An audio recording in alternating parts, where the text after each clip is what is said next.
Well, hello again. I'm the Sorceress for saucerecipes.tv, and today I'm making a very luxurious cheese sauce that is wonderful with macaroni or any form of pasta.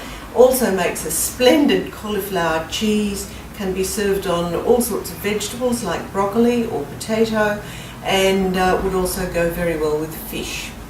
So I have my ingredients here.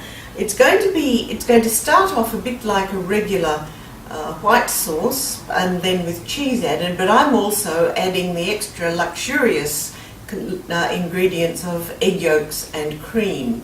Now, of course, you can omit those if you want to make a cheaper or, dare I say it, less fattening version.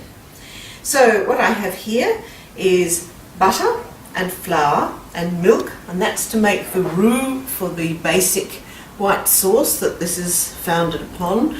The white sauce being one of the mother sauces that has many variations.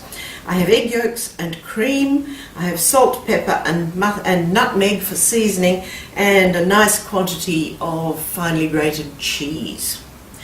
Now, just before I go over to the stove to get the white sauce on the go, the first thing I'm going to do is just to mix up the egg yolks with the cream, and I'm beating them here with my whisk just to incorporate them. I'm not trying to make them thick, I'm just trying to make sure that they are properly integrated with each other so that they'll go nicely into the sauce to enrich it. So I'll just get my white sauce on the go and come back in a minute. So here I am at the stove, and I'm going to use my butter and let that melt.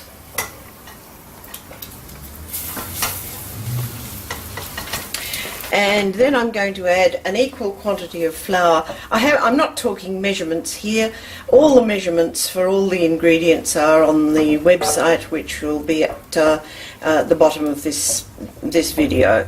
So my butter is melted. I'm going to put in the flour, and as always I'm going to cook the flour out. Flour absorbs its own liquid, about 8 times its own liquid once it's cooked, and of course the fat is what enables it to have contact with the heat so that it can do that.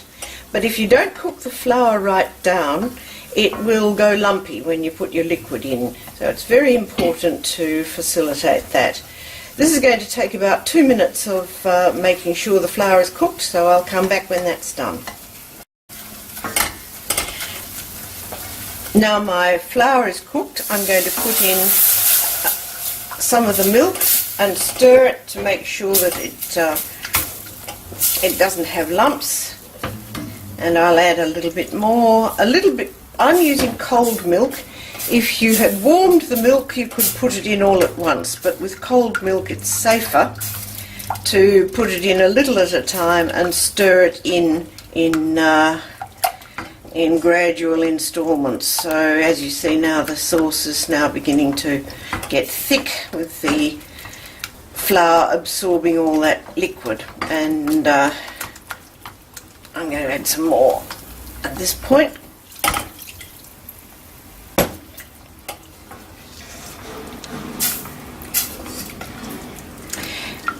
It's very important to keep stirring at this point and not to have the heat on more than the lowest level, because you really don't want this to burn. Now I think I can add the rest, and I'll stir that in. Now, as you see, I've got quite a lot of liquid in this sauce to the roux mixture.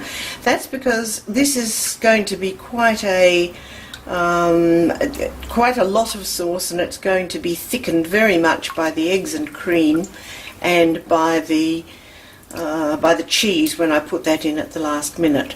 So that's the way I want it to be. There's no lumps in that, and what I need to do now is just let this cook for about 10 minutes, and all that flour and milk will integrate and become ready for the next instalment.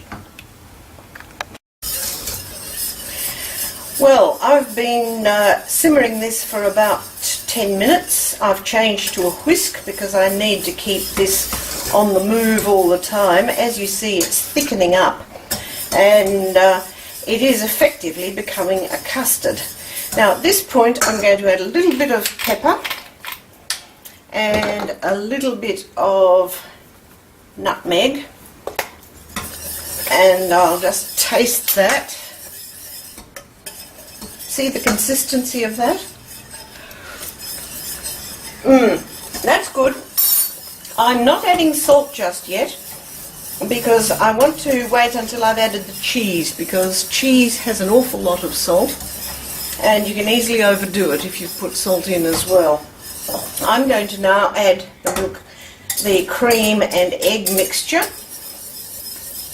Make sure that's all incorporated. Now what I'm effectively doing here is making a custard.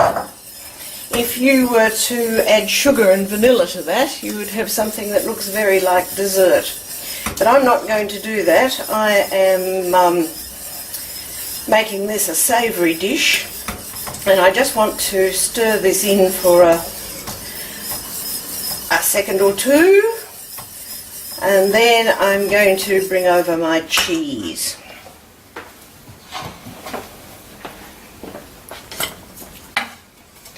I must keep this on the very lowest of heat at this point, because the last thing I want is for the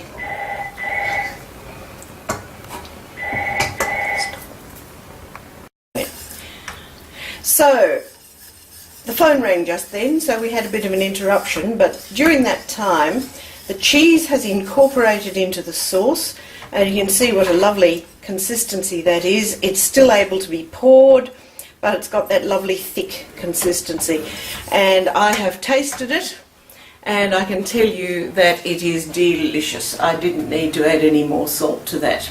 I may add a little bit of pepper at serving time. Now I'm cooking this in advance. I can leave this now with the lid on. The general rule is that if you're serving a sauce like this with pasta, or indeed any sauce, the sauce can wait for the pasta, but the pasta cannot wait for the sauce. You've got to cook the pasta at the last minute and have the sauce ready to be incorporated with the pasta. So I can leave this for about half an hour without any adverse effects on the sauce, just in the saucepan with the lid closed. But if I had to leave it any longer, I would be melting some butter and just making a thin film of butter over the top of the sauce. That prevents the skin from forming, and as you know, milky things can sometimes be quite unpleasant when there's a skin on them. With the butter, that doesn't happen. You just stir the butter in when you warm it up, and it's all ready to serve. So I hope you have fun making that. It's a lovely, versatile sauce, and you can do so many things with it. I'm the Sorceress for saucerecipes.tv. See you next time.